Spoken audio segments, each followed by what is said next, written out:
الحمدللہ وحدہ والصلاة والسلام علی ما لا نبی بعدہ اعوذ باللہ من الشیطان الرجیم بسم اللہ الرحمن الرحیم فاصدع بما تؤمر واعرض عن المشرکین۔ شیخ محترم مختار احمد مدنی حفظہ اللہ، دیگر سامعین و سامعات، نماز سے قبل ہم نے اخوان المسلمین پر ملاحظہ نمبر 5 کو ملاحظہ کیا۔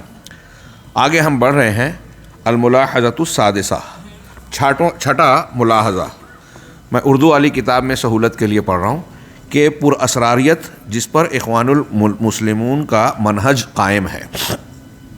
پر اسراریت عربی میں اسے سریت کہا گیا، یعنی اختفاء، چھپ چھپا کر کام کرنا، پردے میں کام کرنا، اپنی باتوں کو علی رؤوس الاشہاد یا لوگوں میں واضح اور عام نہ کرنا۔ اس پر اخوان المسلمین کے منہج کا انحصار ہے۔ چنانچہ سعید حوا اپنی کتاب کے اندر توجیہات عامہ کے تحت کہتے ہیں کہ وہ امور جن پر اسلامی کاز مرکوز ہے، ملاحظہ کیجئے، جملے پر غور کیجئے، وہ کہتے ہیں کہ اسلامی دعوت کا انحصار، اسلامی دعوت جن چیزوں پر مرکوز ہے، اسلامی کاز مرکوز ہے، وہ پر اسراریت ہے، سریت ہے، چھپانا، رازداری برتنا، سریت رازداری برتنا۔ اور اخوان کو چاہیے کہ وہ درج ذیل امور کا خیال رکھیں۔ نیچے جو باتیں بیان کی گئی ہے، یہاں جو قوس میں حوالہ دیا گیا ہے آپ کی اردو کی کتاب میں، یہ غلط ہے، یہاں حوالہ نہیں ہونا چاہیے، کتاب کی عبارت آگے ہے، حوالہ عربی کتاب میں اوپر ہی دیا گیا ہے۔ چنانچہ نیچے کے امور کا خیال رکھنا چاہیے۔ وہ کیا کہتے ہیں کہ تمہارے اور تمہارے بھائی کے درمیان جو بھی راز کی بات ہو، یعنی اخوان المسلمین کے آپس کے ممبران کے درمیان، ضروری ہے کہ اس سے کوئی باخبر نہ ہو، چھپا کے رکھا جائے، رازداری برتی جائے، جس کو ہم سریت کہتے ہیں، خواہ وہ کوئی رشتہ دار ہو، دوست ہو یا بھائی ہو، مگر اس وقت جب کوئی خلل دیکھو تو ایسی صورت میں قیادت کو باخبر کرو، قائد کو، لیڈر کو باخبر کرو، اور بھائی کو معلوم ہو کہ ہمارا یہ طریقہ ایسے لوگوں کا محتاج ہے جن کی موت کے ساتھ ان کے راز بھی مر جاتے ہیں۔ تھوڑا اردو میں ایسا ہونا چاہیے کہ ان کے راز اور اسرار بھی مر جاتے ہیں، مطلب آپ اپنے پاس وہ راز لے کے دفن ہو جائیے، کسی کو بتائیے نہیں۔ اگر آپ اپنے رازوں کو محفوظ نہیں کر سکتے تو دوسرا اسے لینے سے بدرجہ اولا عاجز ہوگا، لہٰذا جب آپ نہیں بچا رہے تو آپ جس کو بتاؤ گے وہ کہاں سے اس کی حفاظت کرے گا؟ لہٰذا زمام کار تمہارے ہاتھ میں ہے۔ یہاں تک کہا کہ جب ہم کسی کام میں سرگرم ہوتے ہیں اس وقت ہماری یہ پوری کوشش ہوتی ہے کہ اس سے کوئی باخبر نہ ہو سکے۔ یہی وجہ ہے کہ ہم اپنی جگہ اور وقت کو جو پروگرام ہوتے ہیں، معاملات ہوتے ہیں، اس کے جگہ کو اور وقت کو برابر بدلتے رہتے ہیں۔ کہتے ہیں کہ 3 مرتبہ سے زیادہ ایک جگہ کو ہم استعمال نہیں کرتے۔ ایک پروگرام جو ہے 3 جگہ کے الگ الگ جگہ کرتے ہیں۔ اس کے بعد کہتے ہیں کہ تحریر پر ہم زیادہ بھروسہ نہیں کرتے الا یہ کہ کوئی بہت بڑی ضرورت ہو، مطلب لکھت میں کوئی چیز دیں تو وہ ریکارڈ بن جائے گی، افشا ہو جائے گا راز، تو سریت باقی نہیں رہے گی، اس لیے اس پر بھروسہ نہیں کرتے۔ خاص طور سے ناموں اور کسی اہم معلومات میں اور رموز و علامات کے استعمال میں نام کو پیش نہیں کرتے۔ تحریر میں کسی کا نام نہ لیا جائے کہ وہ بے نقاب ہو جائے، اس کا راز فاش ہو جائے، چوری چھپے لکھا جائے۔ اسی بنیاد پر آپ دیکھ سکتے ہیں، آپ کو علم میں ہوگا کہ مملکہ میں بھی اور دوسرے مقامات پر جہاں انہیں اس بات کا اندیشہ رہا کہ ہماری حرکتیں اور سرگرمیاں حکام اہل ارباب حل و عقد کے خلاف ہیں اور اگر ہم بے نقاب ہو گئے تو قانون کی زد میں آ سکتے ہیں، تو یہ رات کے اندھیرے میں پرچیاں بانٹتے ہیں۔ مسجدوں میں ڈال دیا، یہاں لکھ دیا، وہاں ڈال دیا۔ یہ ان کا طریقہ ہے، اور کہہ رہے ہیں کہ یہ اوپر آپ جملہ یاد کیے کہ اسلامی کاز اس پر منحصر ہے، اسلام کی تعلیمات اور مشن اس پر چلے گا۔ کہہ رہے ہیں اخوان المسلم وزیر برائے اسلامی امور، اس پر تبصرہ نقل کرتے ہوئے وزیر برائے اسلامی امور شیخ صالح بن عبدالعزیز آل شیخ حفظہ اللہ نے کہا کہ اخوان المسلمون کی سب سے ظاہری نشانیوں میں، عربی کی جو عبارت ہے اس کے مطابق ہے کہ وہ کہتے ہیں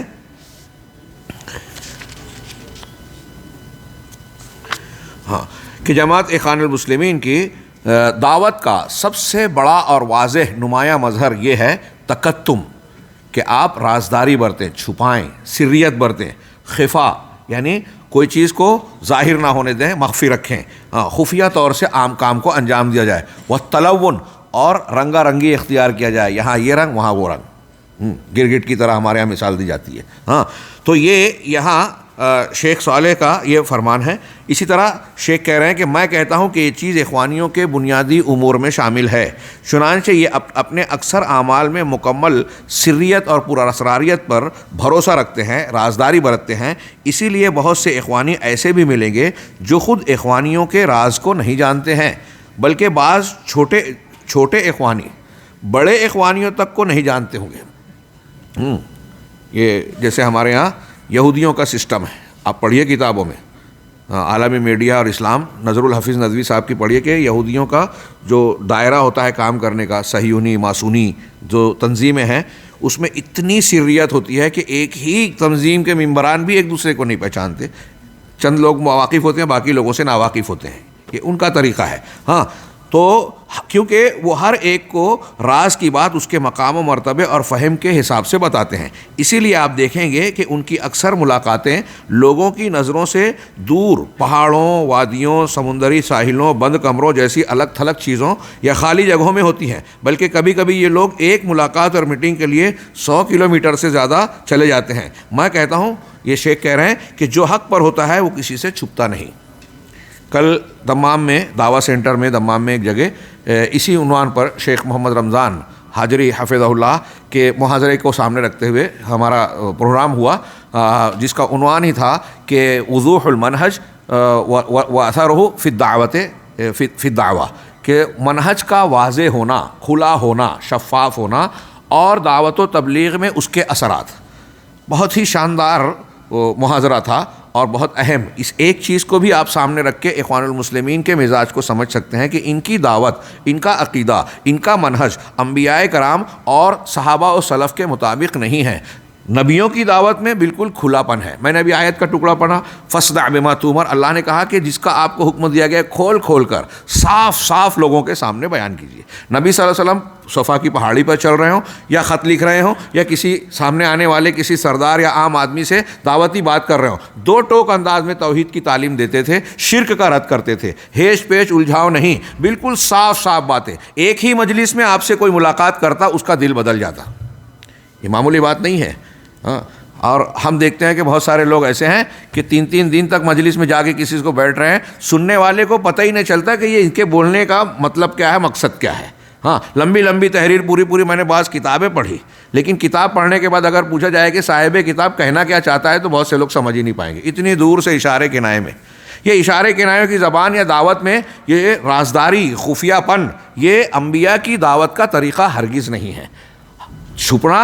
چھپانا ہم دیکھتے ہیں انبیاء کرام کے زمانے میں، نبی صلی اللہ علیہ وسلم کے زمانے میں منافقین کا طریقہ تھا، تقیہ یہودیوں کا اصول ہے، اور مسلمان کہلانے والے طبقات میں روافض اور وہ لوگ جو اہل بدعت ہیں، جو باطنیہ ہیں، جو اسلام دشمنی کے مقصد سے اپنے آپ کو ظاہر میں مسلمان کہتے رہے لیکن اندر سے اپنے مقاصد کو چھپا کر رکھا۔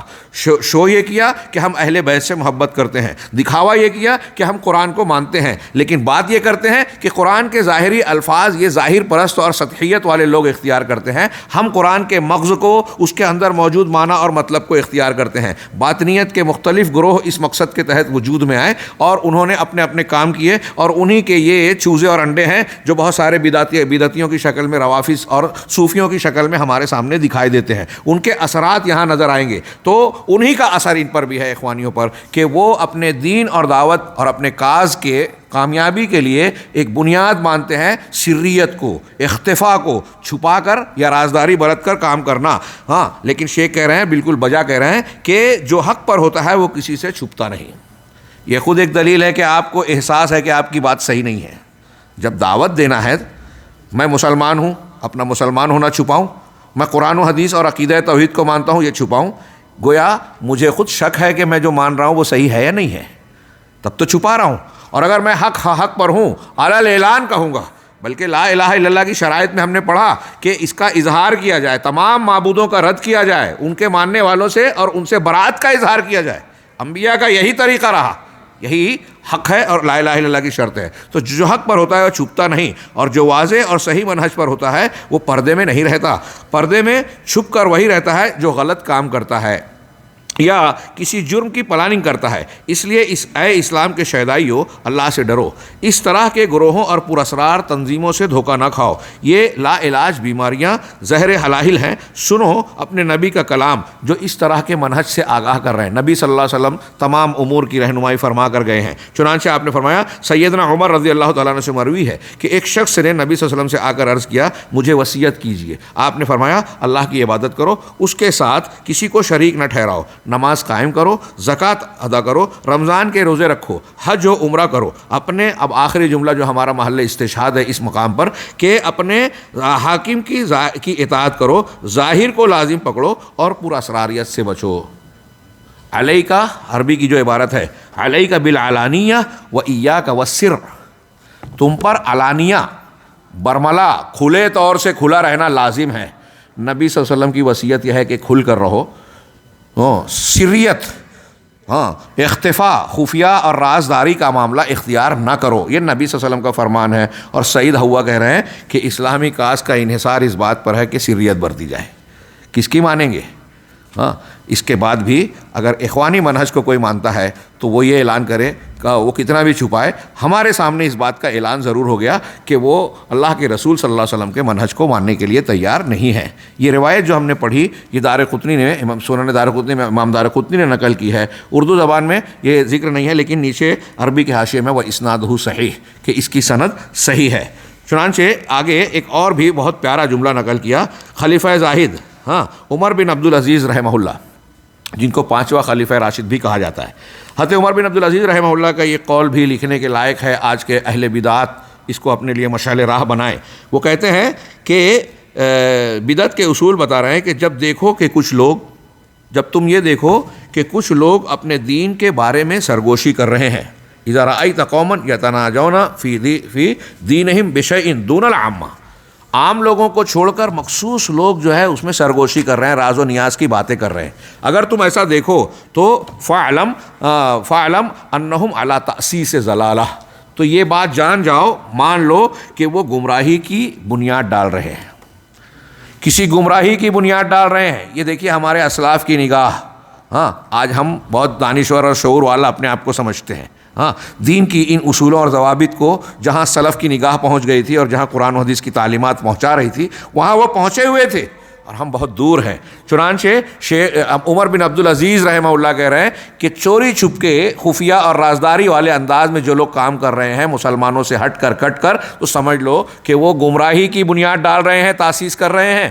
اور ہمارے ہاں یہ اخوانی منہج کہتا ہے کہ اس پورا اسراریت کے ذریعے سے ہی دین کو تقویت پہنچائی جا سکتی ہے. الحمدللہ ہم ایسے ملک میں رہتے ہیں جہاں دعوت اللہ پر ابھارا جاتا ہے، دعوت کے میدان میں کام کرنے والوں کی عزت کی جاتی ہے، اس کے لیے بیش بہا دولت خرچ کی جاتی ہے. اس لیے اس میں کسی چیز کو پورا اسرار بنانے کی ضرورت نہیں. یہاں دعوت کے میدان میں ہر طرح کی آزادی ہے، کوئی خطاب کرے، علمی درس دے، حق بات کہے، کسی پر کوئی پابندی نہیں. ہمارے یہاں یہ اخوانی یہ پھیلاتے ہیں کہ یہاں بڑی پابندی ہے، علماء دعوت حق نہیں دے سکتے وغیرہ وغیرہ. اگر جہاں تک آزادی اور اس کی بات ہے تو وہ جو جمہوری اصول جو خارجیت کا راستہ کھولتا ہے، جو لادینیت کو ہوا دیتا ہے، جو بغاوت کی چنگاریاں بھڑکاتا ہے، ایسی چیزوں کی اجازت نہیں ہے. مجھ سے بعض لوگوں نے سوال کیا کچھ مقامات پر. حیدرآباد میں ایک صاحب نے کہا کہ سعودی عرب میں جو ہے وہ بہت اعتراض کرنے کی اجازت نہیں ہے. تو میں نے سوال کیا کہ کیا حضرت عمر فاروق کے زمانے میں اس کی اجازت تھی، عثمان غنی اور ابوبکر صدیق کے زمانے میں تھی کہ چلتے پھرتے ممبر پہ یا راستوں میں یا کہیں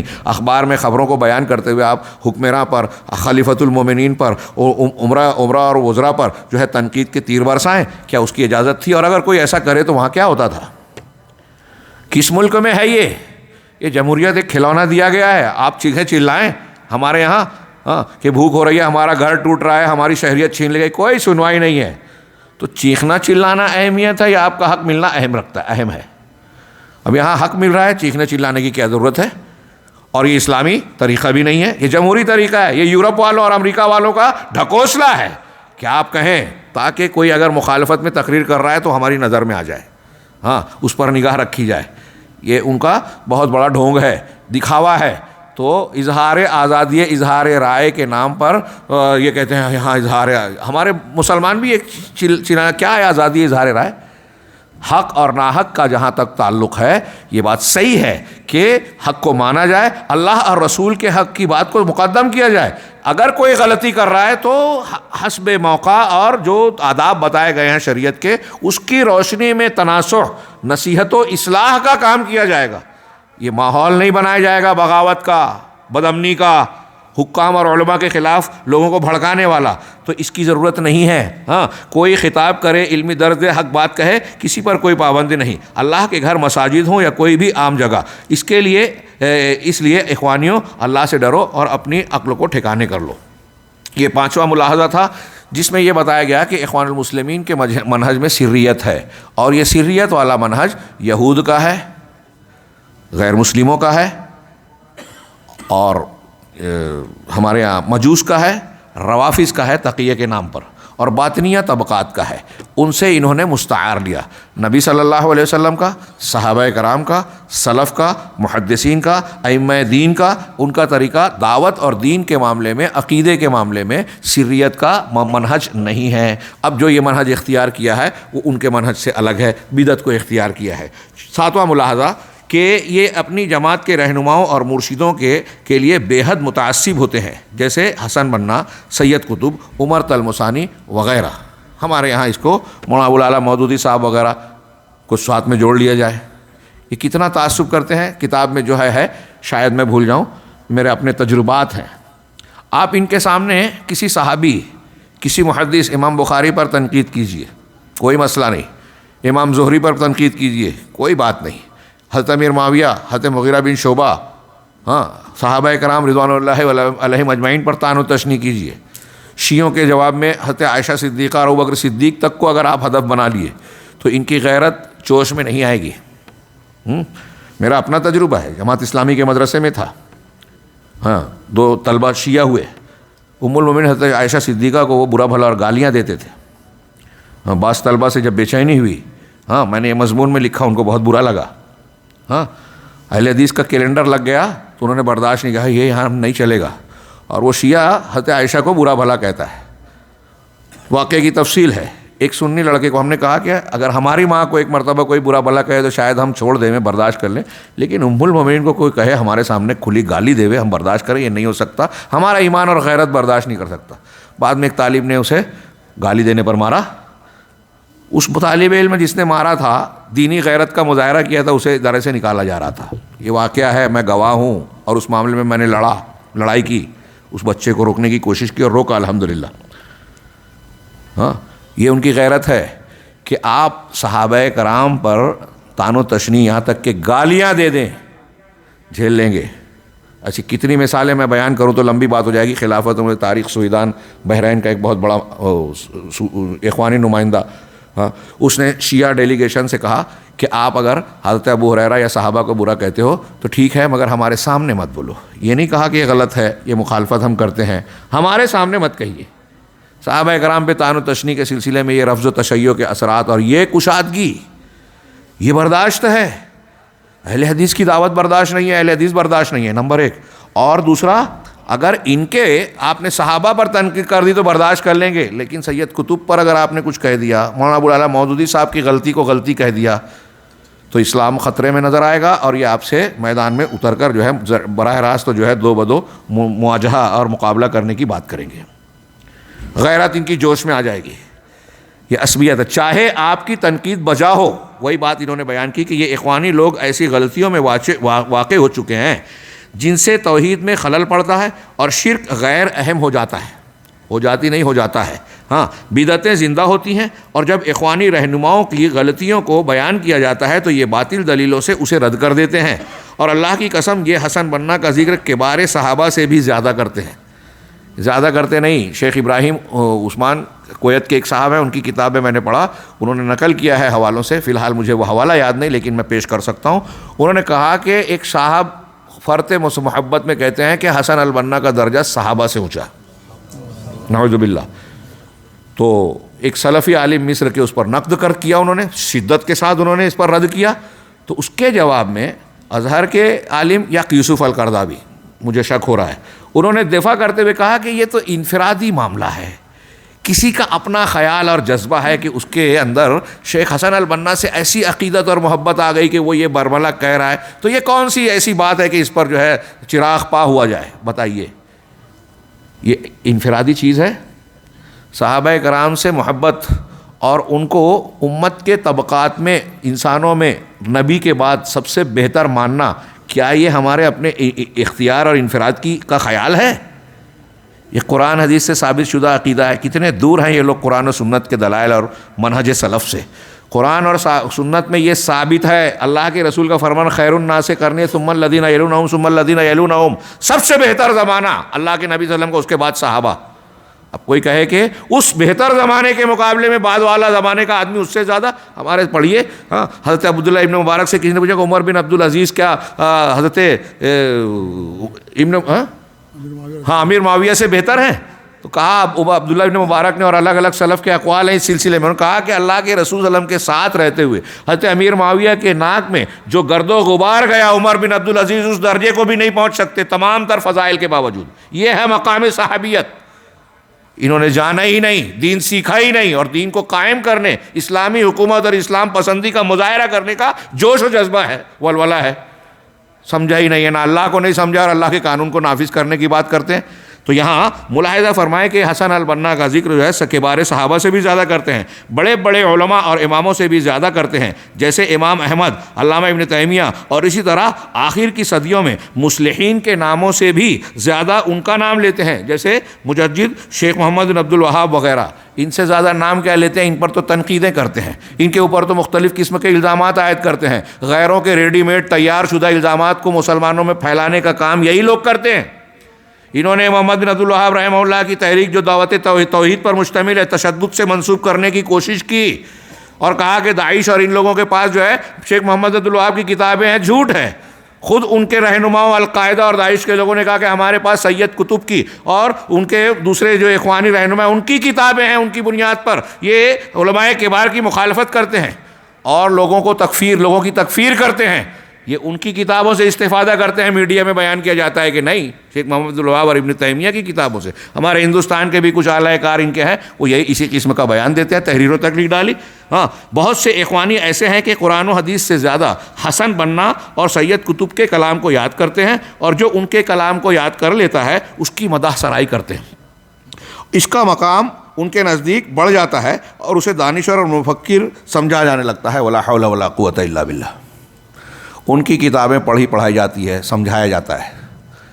میں اکثر کہا کرتا ہوں, ہو سکتا ہے یہاں حاضرین میں سے کئی لوگوں نے سنا ہو کہ ہمارے ہاں جماعت اسلامی کا ایک جو نعرہ ہے نا, جیسے اسلام کا مکمل نظام حیات اور اس طرح کے کچھ مخصوص جملے, تو اس میں ایک یہ بھی ہے کہ قرآن کا شعوری مطالعہ کیا جائے. بڑا اٹریکٹیو لگتا ہے, پرکشش, آدمی کے لیے خوشنما. ہاں, واقعی کرنا چاہیے. لیکن جب آپ ان کے قریب ہوں گے کہ ہاں قرآن کا شعوری سمجھ بوجھ کر مطالعہ کرنا ہے, تو کیا کرنا ہے؟ تو شروعات ہوگی تفہیم القرآن سے اور انتہا ہوگی تدبر قرآن تک. ہاں, تفہیم القرآن اور تدبر قرآن. تو میں کہتا ہوں وہ قرآن کا مطالعہ نہیں کرانا چاہتے, تفہیم کا مطالعہ کرانا چاہتے. وہ قرآن کی سمجھ کو نہیں سمجھانا چاہتے, تدبر کو سمجھانا چاہتے, جس کے حاشیے میں ان کے اپنی رائے ہیں. اور بعض علماء کے مطابق, جیسے ہمارے صوفی نذیر احمد کاشمیری کہتے ہیں کہ تفہیم القرآن تفسیر بالرائے کی انتہائی گھناؤنی شکل ہے اردو زبان کی تفاسیر میں. مجھے معلوم ہے کہ میرے اس جملے کو نقل کرنے پر بہت سے لوگوں کو بہت برا لگے گا, لیکن موازنہ کیجئے کہ اس تفسیر کے نام پر جو چیزیں پیش کی گئی ہیں, اس میں سلف اور معصور جو اصول و آداب کے تحت کی جانے والی تفاسیر ہے اس کے مقابلے میں کتنا انحراف ہے, منہج سلف سے کتنا الگ ہے. تدبر قرآن میں اہل علم نے, محققین نے بیان کیا کہ پوری تفسیر کتنی جلدوں میں لکھی, 18, اتنی طویل لکھی گئی, 5000 صفحات سے زیادہ, لیکن اس میں زیادہ سے زیادہ 40 حدیثوں کا ذکر ہے. اور ان لوگوں نے کہا کہ 40 احادیث کا ذکر کیا اور اس سے زیادہ صحیح حدیثوں کو رد کیا گیا ہے. ہمارا ایک آدمی آگے کہتا ہے انداز بیان بہت اچھا ہے, زبان بہت اچھی ہے. آپ اچھی زبان میں قرآن کو رد کر دیں, حدیثوں کو رد کر دیں اور پھر اس کی تعریف کرتے رہیں. کون سی دانش مندی ہے بتائیے؟ عوام کو آپ کدھر لے جا رہے ہیں؟ ایک عام آدمی کے سامنے ایسے منحرف لوگوں کی آپ تعریف کرتے ہیں، ان کی کتابوں کی جو ہے اس کا دفاع کرتے ہیں، تو وہ اس کو اختیار کرتا ہے، پڑھتا ہے، دماغ خراب ہو جائے. اب وہ اچھی تحریر کے چکر میں جب اس کا منہج بگڑ گیا تو آپ محنت کر ڈالے، اس کا منہج سدھر نہیں رہا ہے. فائدہ ہوا کہ نقصان؟ چنانچہ یہ ساتواں ملاحظہ یہ اہمیت کا حامل ہے. شیخ نے انتہا کہ میں بھی آگے بڑھ رہا ہوں، اس پر بھی غور کریں. اس میں سے ایک ایک چیز ایسی ہے جو آپ اگر گہرائی میں جائیں تو لمبی بحث کر سکتے ہیں. ان کا جو رویہ اور تعلق طریقہ ہے اپنے بزرگوں کے تعلق سے، آپ دیکھیں کہ شیخ حسن البنا اور سید قطب یا دوسرے لوگ، ان کے یہاں خطائیں ہوئی. ہم تو یہ مانتے ہیں کہ نبی کریم صلی اللہ علیہ وسلم کے بعد کوئی بھی شخص جو ہے وہ معصوم نہیں ہے، خطا اس سے ہو سکتی ہے. اسی لیے اہل حق کا صحیح منہج یہ ہے کہ کسی ایک کی تقلید اس طرح سے کہ ہر مسئلے کو اس کو صحیح مانا جائے، جائز نہیں ہے، درست نہیں ہے. کیونکہ اگر آپ ایسے کسی غیر نبی کی بات کو لازم پکڑتے ہو تو اچھا اس کی صحیح باتوں کے ساتھ غلط باتوں کی بھی پابندی کرو گے جو قرآن و حدیث کے خلاف ہے، یہ گمراہی ہے. لہٰذا تقلید کا راستہ نہیں، تحقیق کا راستہ حق کا راستہ ہے. ہاں، تحقیق اور جستجو کرنے کے ساتھ اگر کہیں کوئی غلطی ہو تو اللہ معاف کرنے والا ہے. تو ہم یہ مانتے ہیں کہ ائمہ کرام سے بھی غلطی ہوئی، اور ائمہ کرام نے خود بھی تسلیم کیا کہ ہماری بات، ہمارا اجتہاد اگر دلائل کے خلاف ہو، اس کے خلاف حدیث آ جائے تو ہماری بات چھوڑ دو. گویا امام شافعی کہتے ہیں کہ میں اپنی زندگی میں اور مرنے کے بعد اپنی حدیث کے خلاف باتوں سے رجوع کرتا ہوں. کتنی شاندار بات ہے، کیسی زبردست تعلیم ہے. یہ ہے اہل علم، ہمارے امام ائمہ کرام. وہ کہہ رہے ہیں ان سے بھی غلطی ہو جائے، غلطی مل جائے تو اس کا دفاع کرنے کی ضرورت نہیں ہے، اس کو چھوڑ کے قرآن حدیث کو لے لو. اور ان کا منہج یہ کہتا ہے کہ ہم نے جن شخصیات کو مان لیا ہے اب اس کی بات مانو، اس کی کتاب پڑھو، اسی کو صحیح مانو. اس کے خلاف قرآن حدیث بھی آتی ہے تو تعویل کرتے ہیں، ادھر ادھر کی باتیں کرتے ہیں. یہ نہیں کہتے کہ ہمارے امام نے غلطی کی، ان کا دفاع کرتے ہیں اور ان کے تعلق سے شدید قسم کا تعصب برتتے ہیں.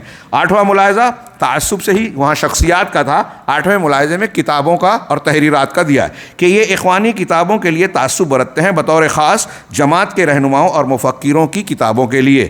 چنانچہ آپ دیکھیں گے کہ جو بھی اخوانی جماعت میں شامل ہوتا ہے اس پر اخوانی کتابوں کا پڑھنا لازم قرار دیتے ہیں. اس عمر کا ہو تو یہ کتاب پڑھائیے، سیکنڈ اسٹیپ پہ یہ پڑھائیے، پھر فلاں کو یہ پڑھائیے. ہمارے ہندوستان میں مولانا ابو الاعلیٰ مودودی کے تعلق سے یہ پہلے مرحلے میں خطبات پڑھائیں، پھر دوسرے مرحلے میں رسائل مسائل پڑھائیں، تیسرے مرحلے میں یہ پڑھائیں، پھر تفہیم پڑھائیں، پھر سیاسی کشمکش پڑھائیں، خارجیت سکھائیں. یہ ان کے یہاں اسٹیپس ہیں. اور بہت آپ کو تفسیر القرآن کے بعد مزید چاہیے تو تدبر قرآن پڑھیں. حمید الدین فرائی امام لکھتے ہیں جماعت اسلامی والے، حمید الدین فرائی صاحب کو امام حمید الدین فرائی. ہندوستان میں انکار حدیث کی جو ماضی قریب میں ہوا چلی، اس میں سر سید احمد خان اور حمید الدین فرائی کا سر فہرست نام آتا ہے. کہ ان لوگوں نے کچھ نے کھل کے کیا، کچھ نے راہ ہموار کی. اور پھر تدبر قرآن، صاحب تدبر کا امین احسن اصلاحی جو حمید الدین فرائی کے شاگرد ہیں اور شبلی نعمانی کے رشتہ دار بھی ہیں. اور پھر یہ مولانا مودودی صاحب ان لوگوں کو کہتے ہیں کہ انہوں نے انکار حدیث کی راہیں ہموار کی. ان کی تحریروں سے منکرین حدیث کو بھی استدلال کرنے کا موقع ملتا ہے، اور کہیں کہیں قادیانی اور دوسرے لوگوں کو بھی جن حدیثوں کو ان کو رد کرنا ہے وہ تائید میں اہل سنت کے اندر سے ان ناموں کو پیش کرتے ہیں کہ دیکھیے انہوں نے بھی فلاں حدیث پر اعتراض کیا، ان کے بھی یہ سوالات ہیں. ابھی فنی اعتبار سے جانے دیجئے، یہ فن حدیث کے لوگ تھے ہی نہیں. اور جتنے منکرین حدیث ملیں گے، ہمارا وہ درس نہیں ہے، لیکن ان کے ہاں استخفاف حدیث اور حدیثوں کے انکار کی جراثیم پائے جاتے ہیں. لہذا یہاں ایک جملہ کہوں، آپ علم میں یہ رکھ لیجئے کہ دنیا میں آپ کو جتنے بھی منکرین حدیث ملیں گے، ان کے نام کے آگے پیچھے کتنے بھی لمبے 2-3 صفحے کے القاب و آداب کیوں نہ لگے ہوں، یہ لکھ لیجئے کہ وہ فن حدیث، علم حدیث سے ناواقف اور جاہل ہیں. ان کو یہ پتہ ہی نہیں ہے کہ کتنی گہرائیوں کے ساتھ حدیثوں کی چھان پٹک کے اصول بنے ہیں. ان کو یہ پتہ ہی نہیں ہے کہ اصول حدیث محدثین نے محض اپنے ذہنی اپج سے نہیں بنائے، قرآن و سنت کی تعلیمات اور نصوص سے مستنبط کیے ہیں. جن کو پتہ ہے تو غیر مسلم ہوتے ہوئے بھی مستشرقین جو مسلم دشمن تھے، انہوں نے اعتراف کیا کہ مسلمانوں کے پاس ان کے پیغمبر محمد صلی اللہ علیہ وسلم کی احادیث کو پرکھنے کے جو ضابطے بنائے گئے ہیں، اصول اختیار کیے گئے، فن رجال جو تشکیل دیا گیا، دنیا میں اس کی مثال کسی اور قوم کے پاس نہیں ہے. اتنا ہونے کے بعد، آج اتنے سالوں کے گزر جانے کے بعد، اس فن اور اس کے اصولوں کی روشنی میں گولڈ زہر جیسا مسلم دشمن کہتا ہے کہ مسلمانوں کے لیے یہ کہنا آسان ہے کہ یہ رسول اللہ صلی اللہ علیہ وسلم کی حدیث ہے. یہ نہیں ہے، یہ قابل قبول ہے، یہ قابل رد ہے. 5 لاکھ راویان حدیث کے حالات کو محفوظ کیا. کس سے سنا کس سے نہیں سنا, کس کا کیا ایسا حافظہ تھا, کس کے اساتذہ کون ہے, کس کے شاگرد کون ہے, اگر وہ بیان کر رہا ہے استاد سے تو وہ قابل قبول ہے یا نہیں, وغیرہ وغیرہ. ایسے باریکیاں اور جو قبول اور رد کے جو اصول بتائے گئے. اب کسی نے سوال کیا کہ مولانا مودودی صاحب کہتے ہیں کہ حدیثیں ذوقی اور وہ ہوتی ہیں, مزاج کے حساب سے نہیں آئے تو رد کر دیا جائے. اب تمہارے حساب سے اسلامی حکومت تم نے قائم کر دی, ایک چور پکڑا گیا, ہاں قاضی جو ہے قاضی کی عدالت میں آیا, اب وہ جو ہے پیش ہوا, ہاں وہ کہے گا کہ چوری ثابت ہو گئی, قاضی کہے گا کہ اس کا ہاتھ کاٹو, تو قرآن میں ہے کہ ہاتھ کاٹنا ہے, حدیث میں ہے کہ پہنچوں سے ہتھیلیوں سے کاٹنا ہے. اب بولے تمہارا مجرم یہ بول دے کہ یہ حدیث میرے ذوق میں نہیں آتی, کیا یہاں کاٹا جائے؟ ارے کاٹنا ہے تو یہ ہاتھ ہے نا, آپ نے کٹ مار دیا تو کٹ گئی ہاتھ, میرا ذوق یہ کہتا ہے, تو اب آپ اس کے ذوق کے مطابق سزا دو گے؟ کہو گے حدیث تو ذوقی ہے, قابل قبول نہیں, کسی کے دماغ میں آئی کسی نے یہ ایک تلوار دے دی. مولانا اسماعیل گجران والا رحمہ اللہ, اسماعیل سلفی جن کو کہتے ہیں, ہاں ان کے بقول کہ مولانا مودودی صاحب نے, فراہی صاحب نے, ہاں عوام کو ایک تلوار دے دی جس کے ذریعے سے ذوق اور مزاج کی بنیاد, مزاج شناس رسول ان کے آئے کہ وہ ہے ہیرے کی جوت, میں اس کو نقل کرنے کا موقع نہیں ہے. ایک تلوار دے دی جس سے حدیثوں کا قتل عام کیا لوگوں نے, جس کی سمجھ میں جو آیا مانا, جس کی سمجھ میں نہیں آیا رد کر دیا, اور منکرین حدیث کو اس سے بڑی تقویت ملی. خیر, تو کہہ رہے ہیں اب ایسی ایسی غلطیاں کرنے کے بعد ان کو پڑھنے کی تلقین کی جاتی ہے. ہاں کہہ رہے ہیں کہ چنانچہ آپ دیکھیں گے کہ جو بھی اخوانی جماعت میں شامل ہوتا ہے اس پر اخوانی کتابوں کا پڑھنا لازم قرار دیتے ہیں, اور اپنے علمی حلقوں میں انہی کتابوں کی پڑھائی کو اپنا منہج بنا لیتے ہیں. قرآن حدیث سلف کی کتابوں سے لین دین نہیں, جبکہ ان کتابوں میں عقیدے کی بہت ساری خلاف ورزیاں پائی جاتی ہیں, ان کو پتہ ہی نہیں ہے. اور آپ بیان کریں گے ارے سب چیزوں میں کیوں پڑے ہو, آج مسلمانوں کے حالات کیسے, اس کی ضرورت نہیں ہے, توحید کی ضرورت نہیں ہے, تو پھر اسلامی حکومت کی ضرورت بھی نہیں ہے. یہ کہیے توحید تو اسلامی حکومت تو توحید کی بنیاد پر ہی قائم ہوگی نا. آپ نے سمجھا ہی نہیں ہے اقامت دین کا مطلب, پہلے اپنے آپ پر اقام دین قائم کرنا ضروری ہے. تو کہا جنہیں صرف اپنا, جبکہ ان کتابوں میں عقیدے کی بہت ساری خلاف ورزیاں پائی جاتی ہیں جنہیں صرف ایک عالم ہی سمجھ سکتا ہے, جیسے کہ سید قطب کی فی ظلال القرآن, اور حسن البنا کی الاصول العشرین اور اس کی شروحات. انہوں نے ایسے اصول و ضوابط بھی بنائے جن میں سے کئی چیزیں قرآن و حدیث کے اصولوں سے ٹکراتی ہے. ہم نے ابتدا میں پڑھا, بیان کیا میں نے کہ ان کا تناقض کیسا ہے. سید قطب صاحب نے ایک طرف جو ہے توحید لا الہ الا اللہ کا معنی حاکمیت والا بتایا, لا حاکم الا اللہ, لا حاکمیت الا للہ, ہاں یہ معنی بتایا. اور پھر سورہ قل اللہ احد اور ایک مقام قل اللہ احد اور شاید الاول والآخر والظاہر والباطن میں, ہاں ان کے ڈاکٹر اسرار صاحب نے ان آیتوں سے جو ہے وہ وحدت الوجود ثابت کرنے کی کوشش کی. سب چیزوں میں اللہ ہے, سب اللہ ہے, ہاں جو شرک کی سب سے گھناؤنی شکل ہے اس کو ثابت کرنے کی قرآن. اب ایک عام آدمی کو آپ کہہ رہے ہیں کہ یہ بہت بڑے, ہمارے کچھ لوگ کہتے ہیں ڈاکٹر اسرار صاحب قرآن کی بڑی اچھی تفسیر کرتے ہیں. ٹھیک ہے, کہیں اچھی کرے تو جو اچھی کرے اس کو مان لیں, چاہے وہ سچی نہ ہو, سلف کے منہج سے ہٹی ہو, ہمیں بڑا اچھا لگتا ہے. ہاں ایک عام آدمی جو علم سے کورا ہے وہ کس بیس پہ کہتا ہے کہ یہ عالم بہت اچھا ہے, یہ عالم بہت خراب ہے؟ اس کو اچھا لگ رہا ہے, کس بنیاد پہ؟ کبھی اس لیے کہ جو وہ مان رہا ہے اس کی تائید ہو رہی ہے, کبھی اس لیے کہ اس کا لہجہ یا کوئی اور چیز بھا گئی. کیا یہ کسی چیز کو ماننے نہ ماننے کا معیار ہے؟ علماء ربانیین کی طرف رجوع کیا جائے, نبی صلی اللہ علیہ وسلم اور صحابہ کو معیار اور میزان بنایا جائے, اس پر پرکھا جائے. اب جب کچھ ایک عالم کو آپ نے پسند کیا اور اس اہل علم کی طرف سے, دنیا علم کی طرف سے اس پر کچھ ملاحظات آ رہے ہیں, تو آپ پر لازم ہو جاتا ہے کہ جس کو آپ مان رہے ہیں جب اس پر لوگ اعتراض کر رہے ہیں, خاص طور سے علماء, تو ہم اس کو جانچیں, دیکھیں دلیلوں کی روشنی میں کہ واقعی یہاں انحراف اور گمراہی ہے کہ نہیں ہے. لیکن عام آدمی کو نہ اس کی فرصت ہے, نہ اس کی طرف وہ توجہ دیتا ہے. یہ بہت بڑا دھوکہ اور فریب ہے. اور پھر یہ جو تعصب برتتے ہیں, ان کی تعریف کرتے ہیں, ان کا دفاع کرتے ہیں غلطیوں میں بھی, وہ ایسے لوگوں کو گمراہی میں قائم رکھنے کے لیے مددگار ثابت ہوتے ہیں.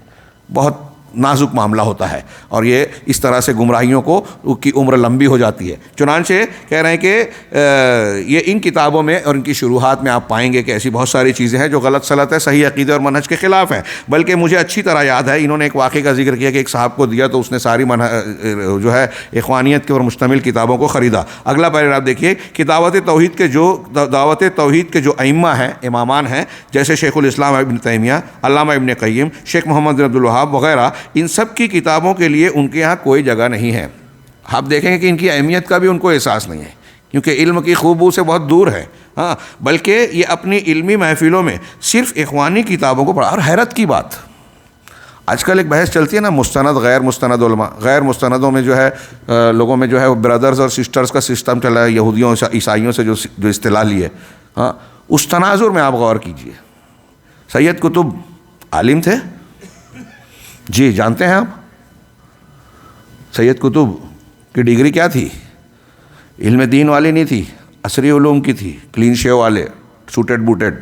اور آج کل ذرا فیشن چلتا ہے کہ جدید لب و لہجے کی شاعری کو لوگ پسند کرتے ہیں. اسلام میں جدید لب و لہجے والا معاملہ نہیں چلتا. خیر الناس کرنی ثم الذین، وہ پرانا ہے وہ صحیح ہے، دین میں نئے کی اجازت نہیں ہے. ایسے ہی وہاں دیکھیے سیاسی رنگ ڈھنگ. ہاں، اور ڈاکٹر اسرار یہ وہ بھی عالم نہیں ہے، مولانا ابوالعلا مودودی باقاعدہ عالم نہیں ہے. حیرت انگیز بات نا.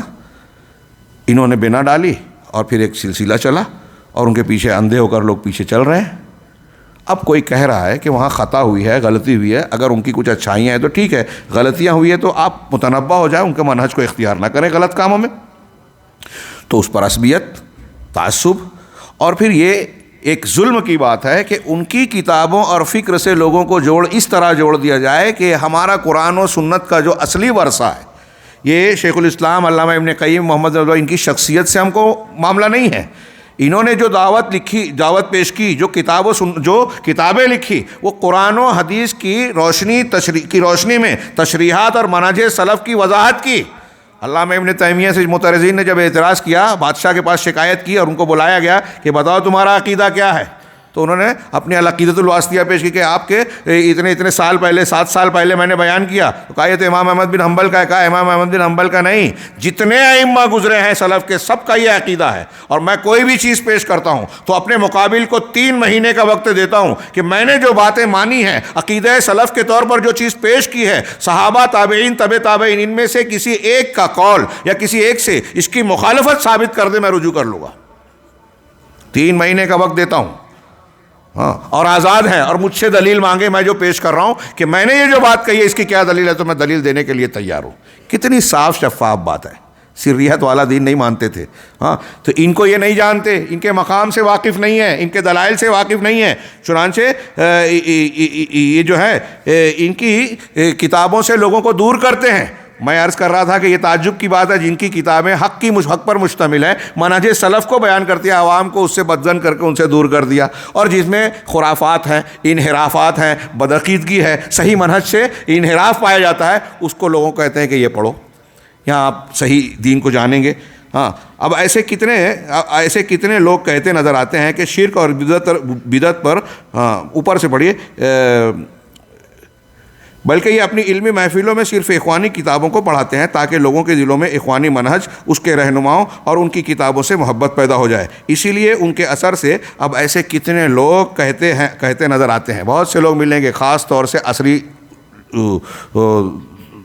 علوم سے متاثرین، کالجوں اور اسکولوں میں پڑھنے والے آپ کو ملیں گے جو کہتے ہیں کہ شرک اور بدعت پر گفتگو کرنے سے امت کے اندر اختلاف پیدا ہو جائے گا، اور سب انہی اخوانی کتابوں سے لوگوں کی برین واشنگ کی جاتی ہے، ان کے دماغ کو، فکر کو دھویا جاتا ہے.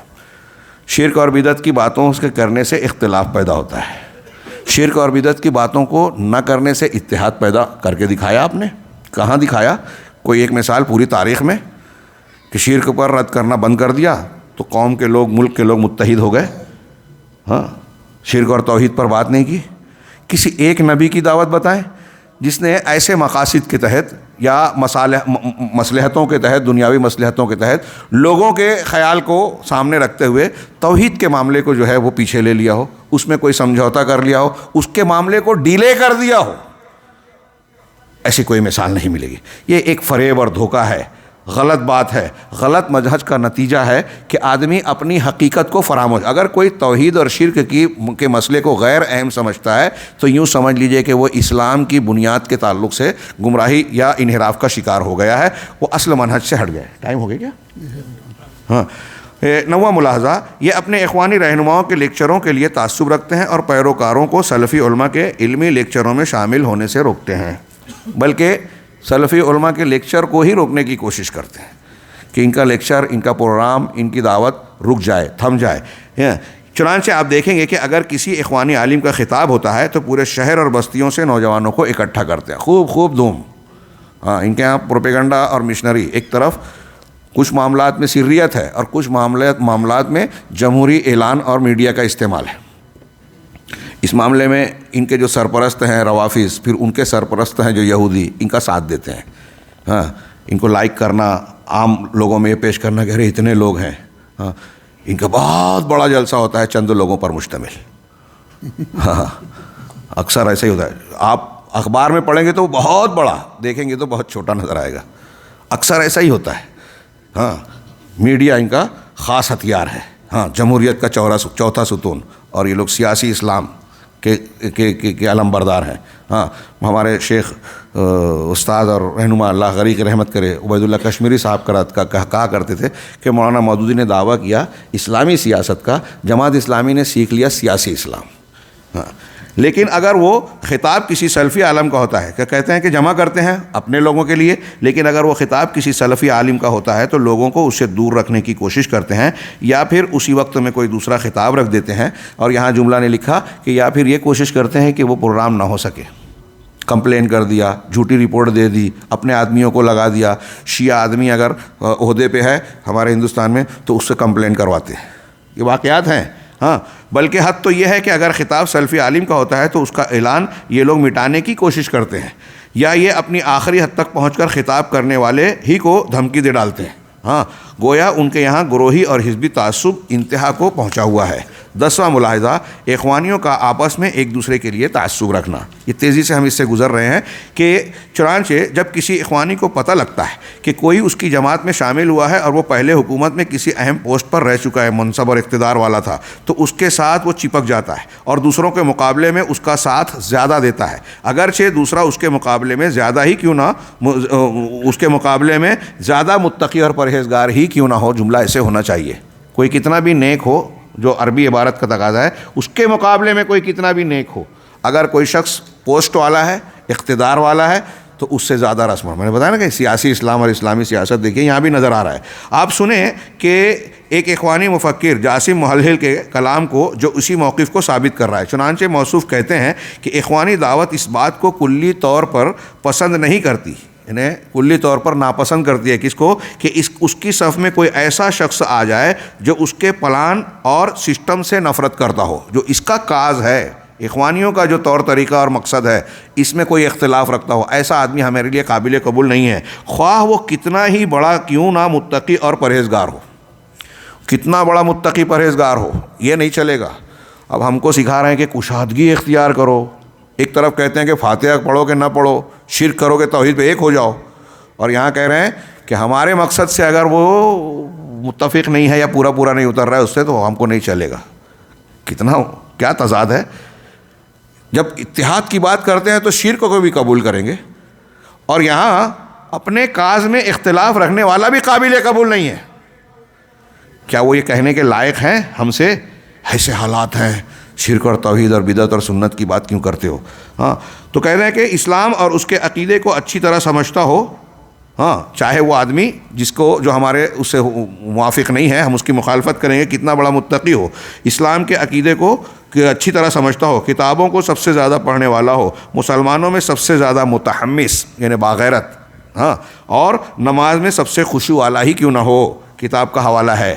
یہ ایک اخوانی کہہ رہا ہے کہ کوئی کتنا بھی نیک ہو، ہمارے منصوبے اور مقصد پہ اگر وہ نہیں ہے، وہ پورا اترتا، ہمارے لیے قابل قبول نہیں ہے. شیخ عبد المحسن العباد حفظہ اللہ کا بیان اس سے پہلے پوچھا کہ ان سے جڑ گیا تو اس کی غلطیاں بھی چلے گی قبول ہے، اور ان کے خلاف ہے تو اس کی نیکیاں بھی جو ہے غلطی ہے. ساتھ ہی سنیں اپنے نبی کے صلی اللہ علیہ وسلم کے قول کو جو مذموم تعصب سے اس کے تمام اشکال کے ساتھ ڈرا رہے ہیں. ہاں، عربی عبارت کو چھوڑ کر ہم ترجمہ پڑھتے ہیں کہ رسول اللہ صلی اللہ علیہ وسلم نے فرمایا، جو شخص حاکم کی اطاعت سے باہر ہو جائے اور جماعت کا ساتھ چھوڑ دے پھر وہ مر جائے تو اس کی موت جاہلیت کی ہوگی. ہاں، اور قتل کیا جائے تو جاہلیت کا قتل ہوگا. اور جو شخص اندھے جھنڈے کے تلے لڑے، اندھا جھنڈا یعنی کیا مطلب؟ جس لڑائی کی درستی شریعت سے صاف ثابت نہ ہو، یہ پتہ ہی نہیں چلے کہ کس لیے لڑائی ہو رہی ہے، جنگ ہو رہی ہے. ہاں، اب ہماری قوم کے لوگ ہیں، مقصد یہ ہے کہ میرے لوگ ہیں، میری قوم ہے، مقصد واضح نہیں ہے، پھر بھی چونکہ میرے لوگ ہیں اس لیے ساتھ دے رہا ہے. ہاں اللہ کے لیے نہیں، دین کے لیے نہیں، تو اندھا جھنڈا اسی کو کہا. ہاں تو اس کے لیے غصہ ہو قوم کے لحاظ سے یا بلاتا ہو قوم کی طرف. یہاں قوم کی بجائے اگر ہم یہ کہیں کہ قوم کی قومی عصبیت کے تحت، میری قوم ہے، میرے لوگ ہیں، اصول ضابطے کی بنیاد پہ نہیں کہ یہ توحید پر ہیں کہ نہیں، دینی تقاضے پر ہیں کہ نہیں، میرے لوگ ہیں تو میں ساتھ دے رہا ہوں، میری قوم ہے تو غصہ ان کے لیے ہو رہا ہوں، ان کا ساتھ دے رہا ہوں، جان دے رہا ہوں.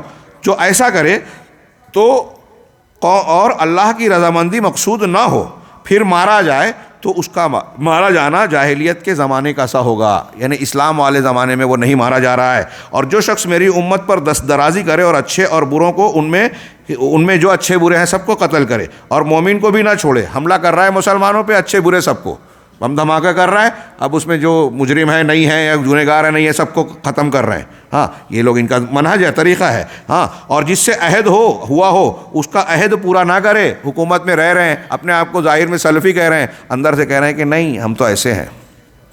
عہد کیا حکومت کے اندر رہ کے ان کے پابند ہیں نا جس حکومت کے تحت آپ رہ رہے ہیں، اور سامنے کہہ رہے ہو کہ ہم ایسے ہیں، ہم سلفی ہیں، عہدوں پر ہے، حکومت کی تنخواہیں لے رہے ہیں، اور اندر سے پلاننگ کر رہے ہیں، سازشیں کر رہے ہیں، پمفلیٹ بانٹ رہے ہیں. ہاں پورا عہد کو پورا نہ کرے تو مجھ سے علاقہ نہیں رکھتا، مجھ سے تعلق نہیں. نبی صلی اللہ علیہ وسلم کہہ رہے ہیں کہ وہ مجھ سے تعلق نہیں رکھتا اور میں اس سے تعلق نہیں رکھتا. ان کا راستہ اور میرا راستہ، نبی کا راستہ اور اس کا راستہ الگ. کتنی صاف تعلیم ہے کہ جو اگر دوسرے لفظوں میں کہوں تو لوگوں کو شاید برا لگے، لیکن سمجھانے کے لیے کہ اس کا مطلب اللہ کے رسول کہہ رہے ہیں کہ جو اخوان المسلمین کے منہج پر چلے گا وہ میرے منہج پہ نہیں ہے.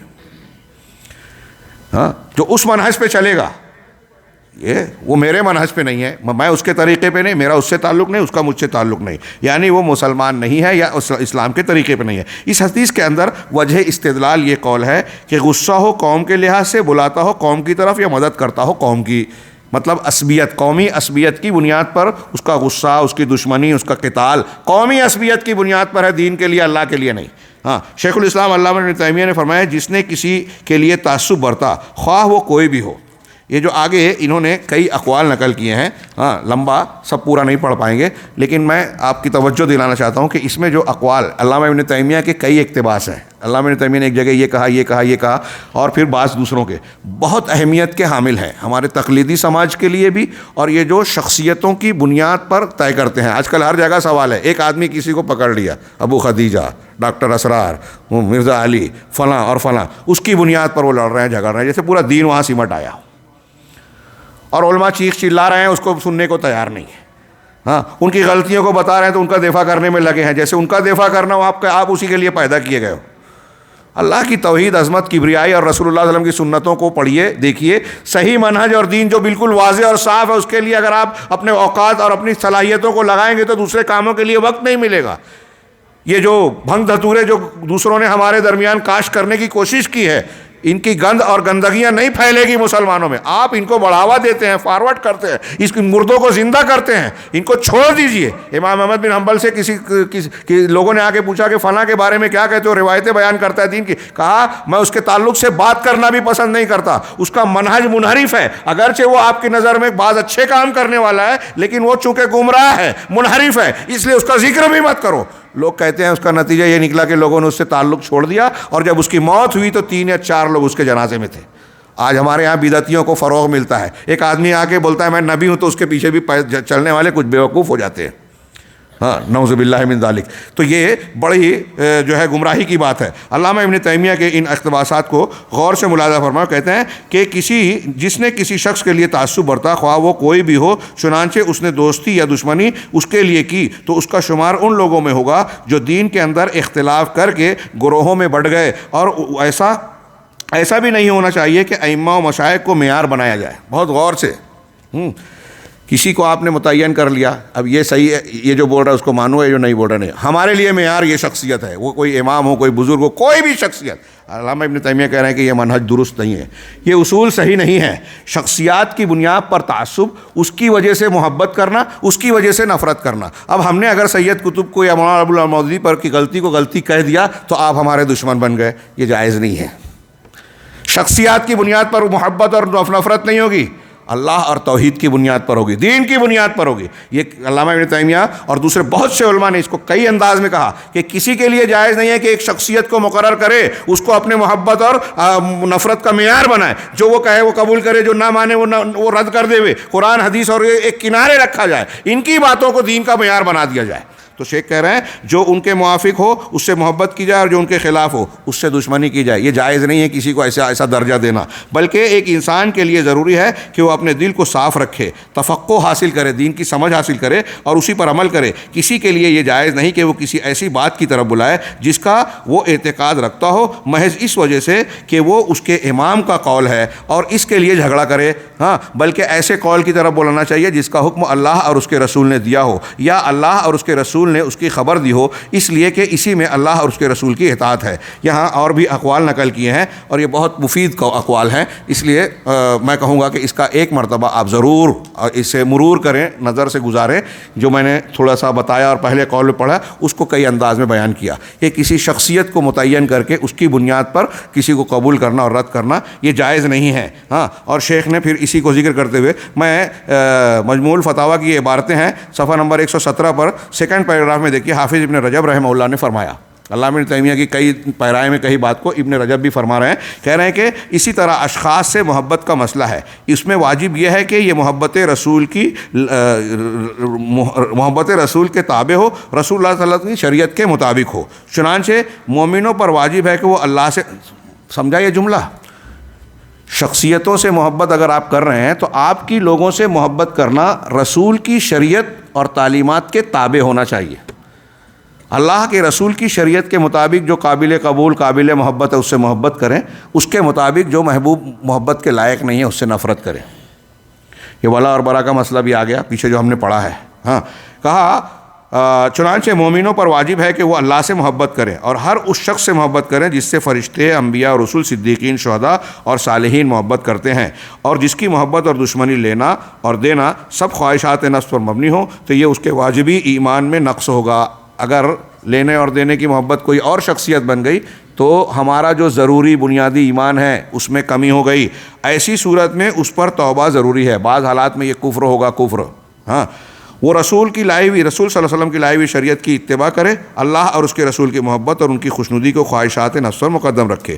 اللہ تعالیٰ نے محمد بیانونی نامی ایک اخوانی کی زبان سے سچ بلوا ہی دیا، چنانچہ موصوف اخوانی جماعت کی سلبیات کو، ان کے برائیوں کو بیان کرتے ہوئے کہتے ہیں کہ یہ مبغوض حزبیت اور مذموم تعصب ہی ہے کہ ہر کوئی اپنی جماعت کے لیے تعصب کرتا ہے، چنانچہ وہ اسی سے محبت کرتا ہے جو اس کے ساتھ ہو اور اس سے دشمنی کرتا ہے جو اس کے خلاف ہو۔ گویا جو اس کی جماعت میں نہیں ہے وہ دشمن اور دین سے خارج ہے۔ میری جماعت میں نہیں ہے تو ہمارا مخالف ہے تو وہ خارج ہے دین سے۔ یہی سبب بنتا ہے کہ وہ دوسروں کے ساتھ بدگمانی کرتا ہے، تنقید میں مبالغہ کرتا ہے اور دوسرے کے عیوب اور غلطیوں کے پیچھے پڑتا ہے، بلکہ کبھی کبھی اس کے خلاف سازش کرنے سے باز نہیں آتا۔ اس فکر اور مزاج کو اخوانیوں نے بہت فروغ دیا، لہٰذا ان سے ہم کو کہنا چاہیے کہ مسلمانوں کے حالات اتنے خراب ہیں اور آپ اس منہج کو پکڑ کے بیٹھے ہوئے ہو جس سے مسلمانوں کو ہر جگہ نقصان، رسوائی اور کمزوری کا سامنا کرنا پڑ رہا ہے۔ بس اتنی ہی گواہی کافی ہے اخوانیوں کے تعصب اور ان کی مبغوض حزبیت پر۔ اس لا علاج بیماری سے ہم اللہ کی پناہ چاہتے ہیں اور دعا کرتے ہیں کہ اللہ ہمیں ضلالت و گمراہی کے راستے پر چلنے والوں سے دور رکھے۔ اس مجلس کو ہم اسی 10ویں ملاحظے پر اختتام پذیر کرتے ہیں۔ اللہ رب العالمین ہمیں دین کی صحیح سمجھ عطا فرمائے اور اس کے مطابق زندگی گزارنے کی توفیق دے اور اس کی برکات سے دنیا اور آخرت میں کامیابی دے۔ وآخر دعوانا ان الحمدللہ رب العالمین، صلی اللہ علیہ نبینا محمد۔